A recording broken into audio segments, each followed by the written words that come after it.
Museum of the Brain and Mind at NIMHANS. Wow. Which actually, whatever the knowledge we've garnered over the last 4 or 5 decades, that we tell the public this. Especially children. Absolutely.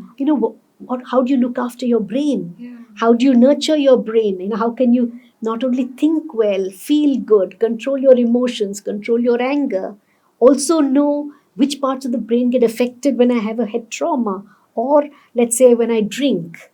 I think it's important for young people to know about how you can control a large part of it. In fact, there's some evidence to suggest that many of the risk factors for variety of these conditions, including conditions like dementia, they are, what are called changeable risk factors. You can reduce these risk factors simply from your lifestyle, exercise, diet, avoiding, any kind of brain toxins. And if people knew that, it would be so remarkable.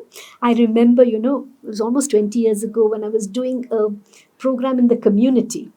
This guy was about 40, 45, who had an alcohol problem. He said, look, if somebody had told me this when I was young, I wouldn't have reached this point. And that stood out in my mind as something that people need to know. So keeping them busy at what they're good at, what they're passionate about, what they're interested in, helping them to overcome any kind of little difficulties they may have is so very important. And look, it's not just about a parent who's concerned about their children. This has huge policy issues. So, for example, if you have a school and you don't have a playground for kids to play, what happens then? How do you provide that kind of physical exercise and stimulation to kids? Absolutely. If you don't provide that, they're going to sit at their gadgets all day. So rather than simply say, don't do something, give them other opportunities where they can flourish.